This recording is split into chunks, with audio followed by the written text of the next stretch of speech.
वो कहते हैं ना, जब किसी गांव में रोड आती है तो विकास खुद ब खुद हो जाता है, लेकिन ये बात इस गांव के लिए बिल्कुल उल्टी साबित हो रखी है। भले ही आज के ज़माने में हम इस घर को छोटा घर कहें, मिट्टी का घर कहें या पुराना घर कहें, लेकिन सुनने में थोड़ा सा अजीब लगता है ना कि सड़क बहुत पहले आ गई और अभी तक इस गाँव में लाइट नहीं आई, बिजली तो क्या हमारे गाँव में टावर भी नहीं है। इसलिए कहते हैं पहाड़ दिखने में बहुत ही खूबसूरत लगते हैं, लेकिन ये सिक्के का सिर्फ एक ही पहलू होता है।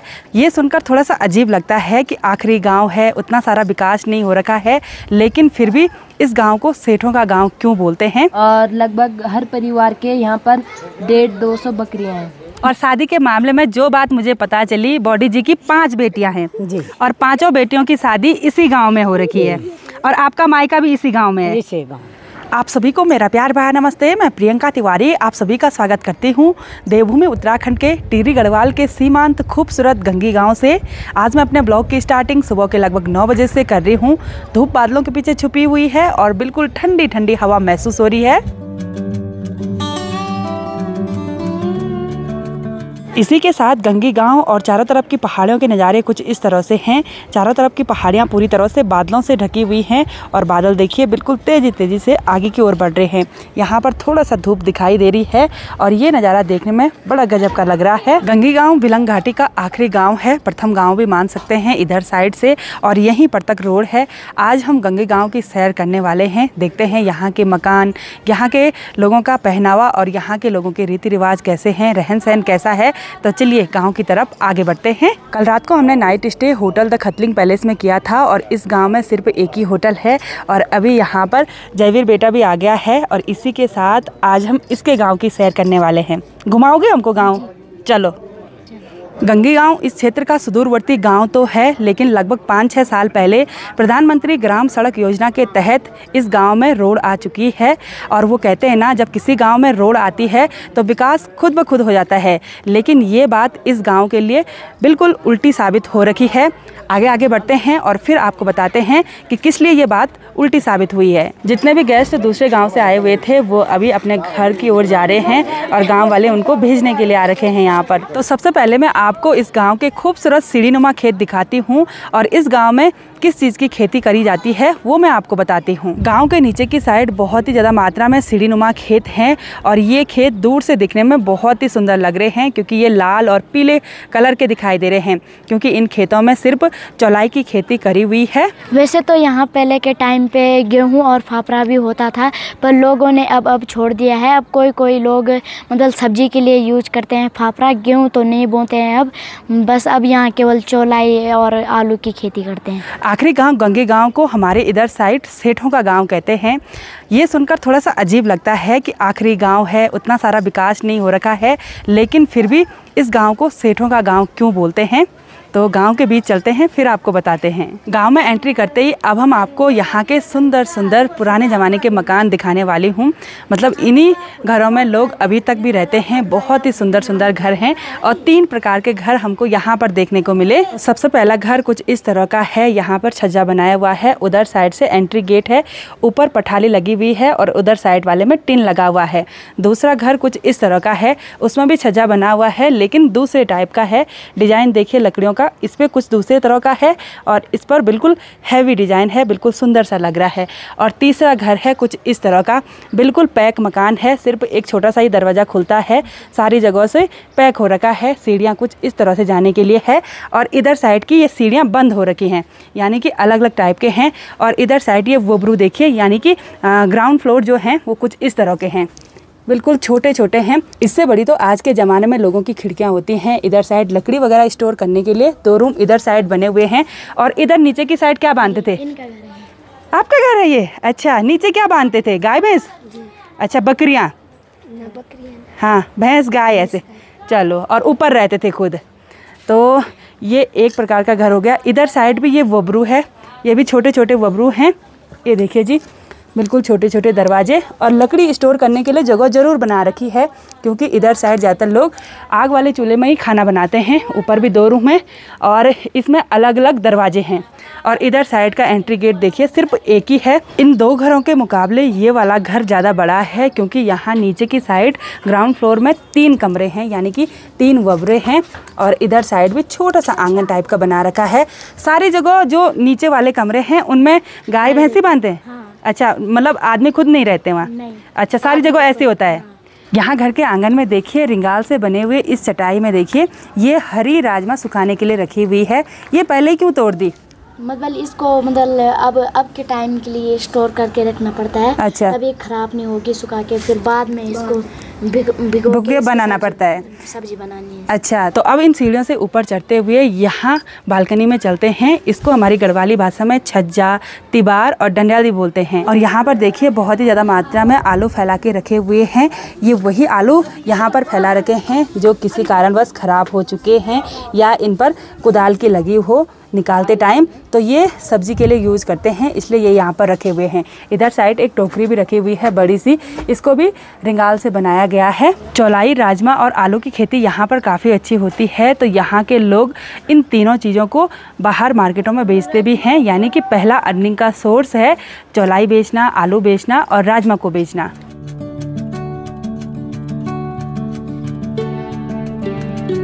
इस गांव में जितने भी घर हैं सभी घरों को कुछ इस तरह से पत्थरों से बनाया हुआ है और चिकनी मिट्टी में ये पत्थर लगाए गए हैं। चाहे कोई सा भी घर देख लो, सभी घरों की चिनाई पत्थरों से करी हुई है। ऊपर टिन लगाया हुआ है, किसी घर में पठाली लगाई हुई है।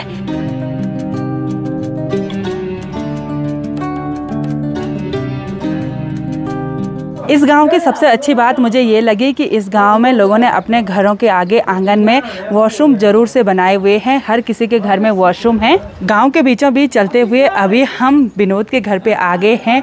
ये रहा विनोद का घर और इधर साइड उनका नया वाला घर है। उनके आंगन में देखिए कुछ इस तरह की बेदी भी बनाई हुई है। जब यहाँ पर श्रीमद् भागवत कथा हुई थी तब ये बेदी बनाई थी हमने, और 1 साल तक हम रोज़ यहाँ पर दिया जलाते हैं और साथ ही यहाँ जूता चप्पल भी नहीं लाते हैं। जयवीर के साथ साथ विनोद भी हमारे साथ गांव की सैर करने वाला है, यानी कि विनोद भी हमको अपना गांव घुमाने वाला है। घुमाएगा? हाँ जी, आपको आज पूरा गांव दिखा देंगे और घर, पूरा कल्चर पूरा एक्सप्लोर कराएंगे आपको।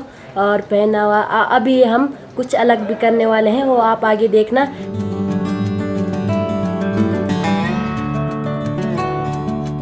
इन घरों के कमरे अब मैं आपको अंदर से भी दिखाती हूँ कि किस तरह के रहते हैं।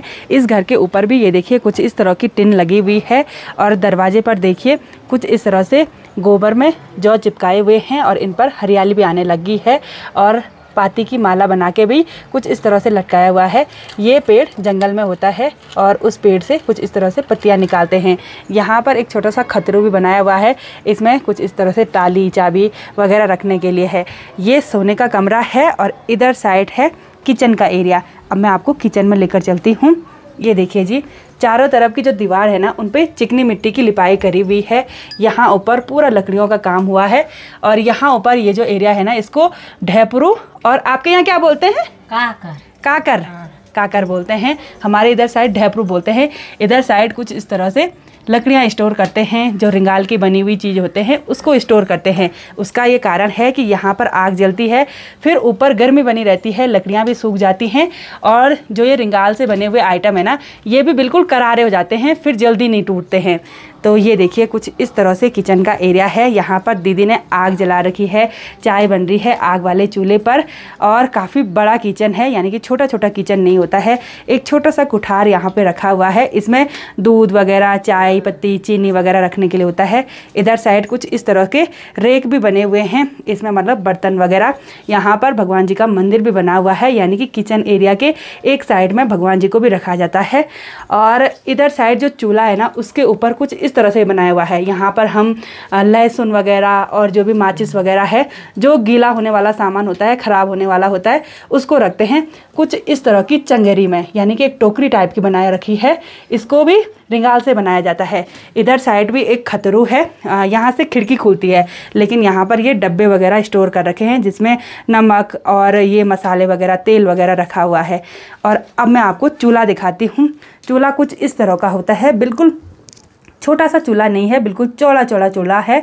और लकड़ियाँ देखिए कितनी अच्छी तरह से जल रही हैं, क्योंकि ये लकड़ियाँ भी यहीं ऊपर रखी हुई थी।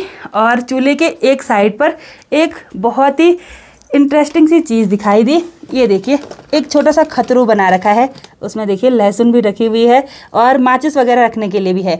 इधर उधर रखेंगे तो कहीं गुम हो जाएगी, फिर गीली भी हो जाएगी, तो यहाँ रखते हैं चूल्हे के साथ। एक चूल्हा आगे जलता है और एक चूल्हा पीछे भी जलता है।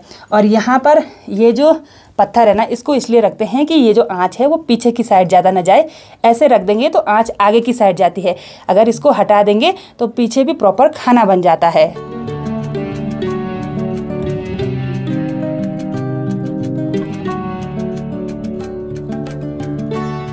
चाय के साथ साथ हम यहाँ पर आलू के गुटके का आनंद ले रहे हैं और गंगी के आलू का स्वाद बिल्कुल अलग सा है, बहुत ही टेस्टी हो रहे हैं।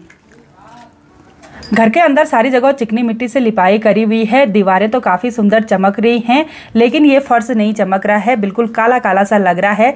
इसका ये कारण है, एक बार इसमें चिकनी मिट्टी से लिपाई करते हैं और उसके बाद गोमूत्र से लिपाई करते हैं। जिस तरह से चिकनी मिट्टी का बर्तन होता है, उसी तरह से एक स्पेशल गोमूत्र का बर्तन भी होता है। और रोज़ गोमूत्र से इस फर्श की घिसाई करते हैं और गोमूत्र से घिसाई दीवारों पर नहीं करते हैं, इसलिए दीवारें चमक रही हैं। और ये जो फर्श है ये बिल्कुल काला काला सा नज़र आ रहा है। इस गांव में लोगों के घरों के आंगन में कुछ इस तरह से सोलर लाइटें लगी हुई हैं। ऐसा नहीं है कि इन्होंने स्ट्रीट लाइट अपने आंगन में लगाई हुई हैं, बल्कि इन्हीं सोलर लाइटों से इनके घर के अंदर उजाला होता है। तो मैं बोल रही थी ना आपको कि यहाँ पर सड़क आई, लेकिन यहाँ पर एक चीज़ की कमी रह गई, बिजली यहाँ पर अभी तक नहीं आई। सुनने में थोड़ा सा अजीब लगता है ना कि सड़क बहुत पहले आ गई और अभी तक इस गांव में लाइट नहीं आई। भले ही पोल वगैरह बहुत पहले लगाए जा चुके हैं, लेकिन अभी तक उन पर तार वगैरह नहीं बिछाई गई हैं। तो पता नहीं ऐसे कैसे हो गया।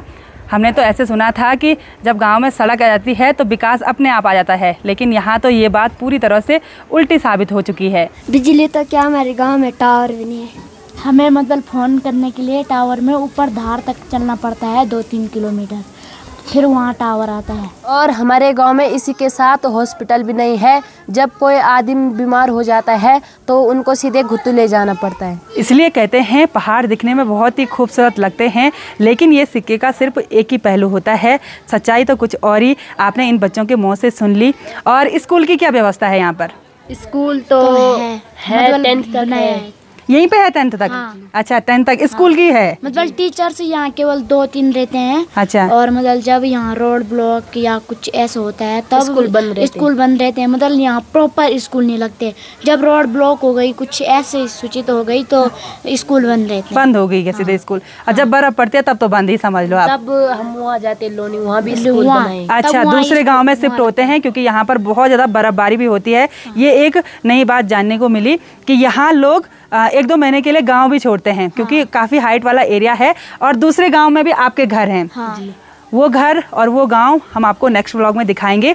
मतलब बिल्कुल नीचे की साइड हैं, वहाँ थोड़ा बहुत ही बर्फबारी होती है, थोड़ा बहुत ही ठंडा होता है। तो मतलब वो टीचर भी वहीं शिफ्ट हो जाते हैं, फिर वहीं पढ़ाते हैं आपको कि वहाँ के और टीचर हैं? नहीं, ये जो यहाँ रहते टीचर वही वहाँ पढ़ाते हैं। और वो नीचे के प्लेस के भी टीचर्स हैं, कोई देहरादून के 3 टीचर्स हैं हाई स्कूल के। अच्छा। वो रहते हैं, वो गुत्तू से आते हैं मतलब डायरेक्ट? जो हमारा दूसरा गांव है लोणी, उसमें केवल प्राथमिक स्कूल है। अच्छा। हमें मतलब वहाँ स्कूल अगर 5th से हम 6th में है, जैसे कि हमें वहाँ से चल के जाना पड़ता है स्कूल के री तक। अच्छा, 7 किलोमीटर पैदल। लूणी से रीचक तक 7 किलोमीटर पैदल आना जाना। 14 किलोमीटर हो गया एक दिन का। अच्छा, तो स्कूल पढ़ने के लिए भी इनको संघर्ष करना पड़ता है। अब देखो सड़क आई, लेकिन स्कूल भी प्रॉपर नहीं है, टावर भी नहीं है, बिजली भी नहीं है, तो कैसी सड़क आई है? और काफ़ी सारे बुजुर्ग लोग बोले थे हम तो 1947 से पीछे हैं, अभी हमको तो पता ही नहीं, जो 2024 लग गया, हमको क्या पता चलेगा। देश आज़ाद हुआ है, इसका मतलब ये होता है कि सिर्फ आज़ादी, ऐसी आज़ादी नहीं कि खुली हवा में सांस ले रहे हैं। आज़ादी तो हमको शिक्षा हो, स्वास्थ्य हो, सब चीज़ हो तो वो आज़ादी मानते हैं, है ना? प्रॉपर सब कुछ हो। तो ये जो बच्चे हैं ना, ये बहुत ही ज़्यादा टैलेंटेड है। आप कहाँ पढ़ते हो बेटा? गुत्तू में पढ़ते हैं। उन्होंने रूम कर रखा है वहाँ पे। रूम है। और ये बच्चे ना खुद ब खुद अपना खाना खुद बनाते हैं। 12-13 साल की उम्र है, 13-14 साल की, और अपना खाना अपने भाई बहनों को खाना खुद बनाते हैं। बहुत अच्छी बात है। और इन बच्चों से मिलकर जितनी खुशी हुई ना, वो मैं शब्दों में बयान नहीं कर सकती हूँ। इतने टैलेंटेड बच्चे हैं और हमारे ब्लॉग भी देखते हैं, मतलब हमें ब्लॉग भी आपको देख के इतनी खुशी हुई कि हम बता नहीं सकते। अच्छा। विश्वास ही नहीं हो रहा मतलब कि आप यहाँ कभी आए हो यहाँ। अच्छा, तो थैंक यू सो मच। और पता ये ना ब्लॉग डाउनलोड करते हैं, ये एक बात पता चली कि इंटरनेट नहीं है ना गांव में, तो हम ब्लॉग डाउनलोड करके लाते हैं, फिर जब देखते गुत्तू से हैं। आते हैं तब ब्लॉग डाउनलोड करके लाते हैं, फिर घर वालों या तो हम धार में जाते हैं वहाँ, फिर वहाँ आपकी ब्लॉग डाउनलोड करके लाते हैं। मुझे एक बात की और खुशी हुई, यहाँ पर जितने भी लोग मिले उन्होंने बोला कि हम आपके ब्लॉग देखते हैं। टावर ही नहीं है, मैंने बोला कैसे देखते हैं भाई, मैंने सोचा ऐसे ही बोल रहे होंगे, लेकिन जब सच्चाई पता चली कि ये लोग डाउनलोड करके लाते हैं, जितने भी बच्चे सभी लोगों के बच्चे मतलब स्कूल में पढ़ते हैं, ऐसा नहीं है कि कोई अपना बच्चों को घर में रखता है, और ये डाउनलोड करके लाते हैं और फिर जैसे सीरियल चलता है ना उस तरह से हमारे ब्लॉग देखते हैं। तो बहुत अच्छा लगा, थैंक यू सो मच आपके लिए। और अब दूसरी लोकेशन पे चलते हैं। चलो, ये इनका जिम्मा है आज गांव घुमाने का।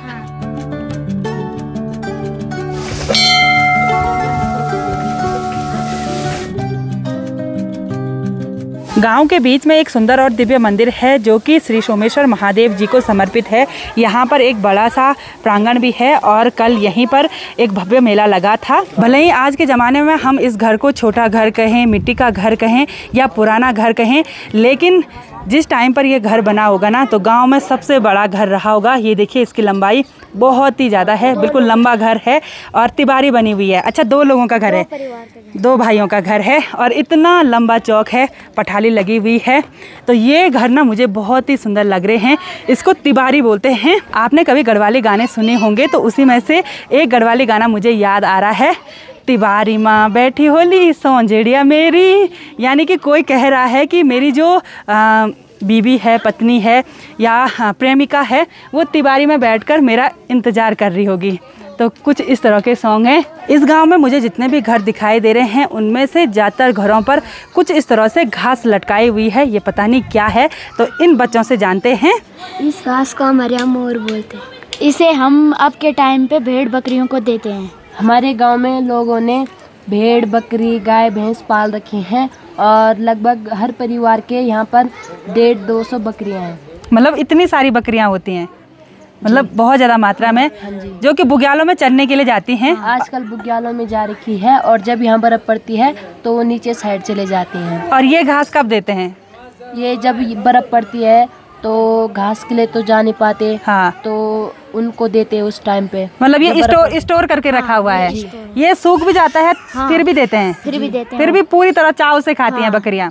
अब मैं इन गांव के लोगों का एक और अर्निंग का सोर्स बता देती हूँ। एक परिवार की 150-200 बकरियां, मतलब करोड़पति लोग हैं। मतलब एक बकरी की कीमत क्या होती है, कितने से स्टार्टिंग होती है? 10,000 से। हाँ, मैक्सिमम। हाँ, मैक्सिमम 10,000 से, जिस हिसाब से बकरी होगी उस हिसाब से रेट होता है, और ज़्यादा भी होती है। मतलब एक बकरी हाईएस्ट रेट कितना होता है? हाईएस्ट मतलब 30-35 50 तक भी चल जाती है, जो मतलब कि बड़ी बकरियां होती हैं। बड़ी बकरियां होती हैं वो मतलब मेल होती हैं जो। अच्छा, मेल बकरियों का रेट काफ़ी ज़्यादा होता है और इन सभी लोगों की बकरियां अभी बुग्यालों में हैं। काफ़ी सारी बकरियां कल आई, मुझे लगा कि सारे गांव वालों की बकरियां मतलब 10-15 टोली होंगी, लेकिन ऐसा बिल्कुल भी नहीं है।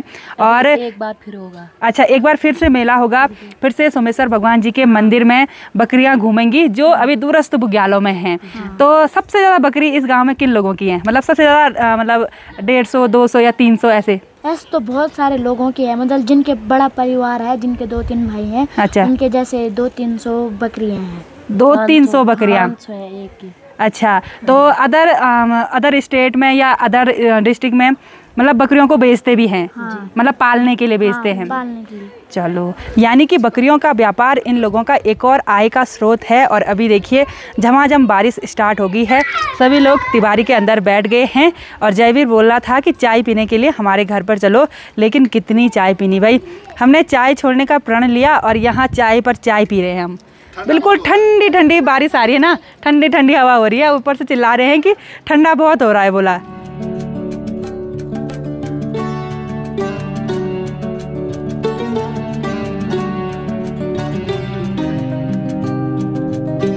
अब बात करते हैं यहाँ के रीति रिवाजों की। यहाँ के रीति रिवाज बहुत अनोखे होते हैं। 12 महीनों में यहाँ पर 12 प्रकार के त्यौहार मनाए जाते हैं। अगर भविष्य में मौका मिला तो इस गांव में उन त्योहारों में शामिल होने के लिए ज़रूर आएंगे। और इस गांव की एक स्पेशल सी बात मुझे पता चली शादी के मामले में, तो यहाँ पर अभी हमको बॉडी जी मिली।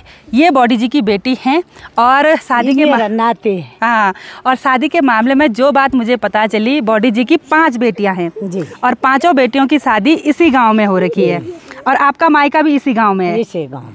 अब देखिए जी, पहले के ज़माने के लोग एक ही गांव में शादी करते थे, मतलब हाँ, अपनी बिरादरी को छोड़कर, मतलब ऐसे कि जैसे ये नेगी हैं तो नेगी ने रावत में करना है, रावत राणा में करना है। हाँ, एक ही परिवार में नहीं करते थे, लेकिन एक ही गांव में शादी करते हैं। काफ़ी बड़ा गांव है। यहाँ गांव के लोग रिचक में, नलान में और क्या दूसरा नाम क्या था गांव का, लूणी में भी रहते हैं। अच्छा, देखुली में भी रहते हैं। तो इन सभी गाँवों को मिलाकर काफ़ी बड़ा गाँव बन जाता है। वैसे मेन गाँव गंगी गाँव है। मतलब इन्हीं गाँव के लोगों के घर अलग अलग जगहों पे हैं। तो आपने 5 बेटी की शादी इसी गांव में करी, आपका मायका भी इधर है, तो पूरा गांव रिश्तेदार हो गया आपका है। तो मैं आज अंकल जी छे ना, तुमन पहले देखे भी छासी देखी ब्याह से पहले देखे छा। अब पसंद हो ब्याह पसंद आए, पसंद है ब्याह करे। हाँ, सच में पसंद है ब्याह करे। हाँ जी। तो जो आंटी जी हैं उन्होंने पसंद की शादी कर रखी है। देखो, एक गांव में पसंद आया, पसंद की शादी कर ली। आपने भी पसंद की शादी करी हुई, और आपने जो और बेटियों की शादी की वो पसंद से करी उन्होंने जी, वो सभी पसंद से करे। अच्छा, वो बेवा के दिली। इसका मतलब ये है कि मतलब सब बेवा के दिए ना। हाँ हाँ, सब बेवा के दिली। कोई पसंद वही कोई माँ बाप ने दिया। अच्छा हाँ, तेल लोड़ा था ब्याह करना। अब देखो हमारे इधर साइड तो अब के टाइम पर ऐसा होता है, सभी भाई बहन होते हैं गाँव के, लेकिन पहले ऐसा नहीं था। पहले जो अपनी बिरादरी से अलग है या अपनी कास्ट से अलग है तो वो भाई नहीं माना जाता था, उसके साथ शादी फिक्स हो जाती थी। तो आंटी जी से मिलकर बहुत अच्छा लगा। 5 बेटियां इसी गांव में हैं और खुद भी हाँ, अब चेंज होने लग गया है। अब लोग बाहर से भी शादियां कर रहे हैं, जैसे बच्चे बाहर पढ़ रहे हैं। ये बच्चे हंस रहे हैं कि ऐसे क्यों बोल रहे कि शादी इसी गांव में हो रही है। बोला पसंद क्यों कर हाँ, शादी के मामले में इन सभी से हमने बहुत सारी हंसी मजाक की और बॉडी ने तो सभी को खुश कर लिया। और मैं दीदी से पूछ रही थी कि आपको खुद भी लगती है अपनी माँ की, पापा की? वो तो दिख ही रहे हैं, लगती खुद जब दूसरे गांव में जाते। अच्छा, अब देखो ना, ससुराल तो ससुराल होता है, चाहे एक घर से दूसरे घर में गए, लेकिन ससुराल तो ससुराल ही होता है। हाँ, सही बात है।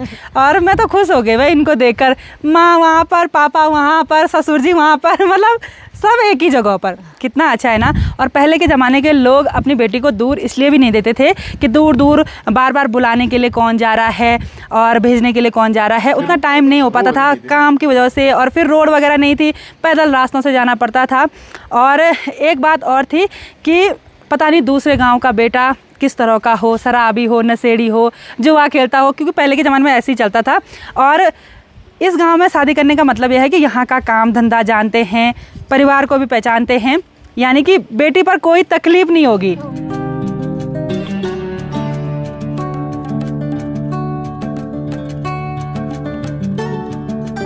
यहाँ पर दीदी और भाईजी लोग आलू की पैकिंग कर रहे हैं और इतने सारे बोरियों में आलू को भर दिया है और कुछ इस तरह की बड़ी बड़ी टोकरियाँ बना रखी हैं। इनमें आलू अंदर से लेकर आ रहे हैं। 2-3 बोरियों को तो पैक कर लिया है और अभी ये बोरियां बांधनी बाकी हैं। अच्छा, खूब आलू व्यापार वनो?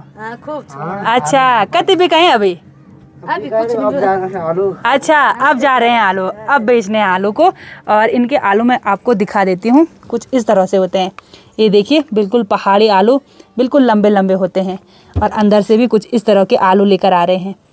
ये तो सुकोना दौड़ देगा था माटू, मतलब सोवे जालो थोड़ा सा ना। अच्छा अच्छा, इस गांव के लिए मेरे मन में एक और बात आ रही है कि अगर टाइम पर यहाँ इस गांव में रोड आ जाती, बिजली और सब चीज़ व्यवस्था हो जाती, हॉस्पिटल, स्कूल और जो भी यहाँ पर नहीं है अभी, तो क्या ये गांव फिर भी ऐसे ही रहता? यानी कि मुझे लग रहा है तब तो लोगों ने नए ज़माने के मकान बना देने थे, यानी कि सीमेंट, सरिया इसका यूज़ कर लेना था। फिर लकड़ी वाले मकान में, मिट्टी वाले मकान में लोगों ने कम ही रहना था। मुझे ऐसे लग रहा, ऐसे हो सकता था क्या? मतलब एक तरफ से हम जिसको विकास बोलते हैं, कहीं ना कहीं वो विकास हमारी संस्कृति का, हमारे रीति रिवाजों का विनाश भी कर लेता है। हाँ, और जब से रोड आई तब से लोग सीमेंट के घर और ये यूज भी करने लगे और पैदल कम जाने लगे। पहले के ज़माने के लोग बिल्कुल फिट रहते थे, अब ऐसा धीरे धीरे नहीं हो रहा है। अब लोगों की हैबिट नहीं है ना उतनी। हाँ। पहले के लोग तो रोज पैदल चलते थे, रोड नहीं थी।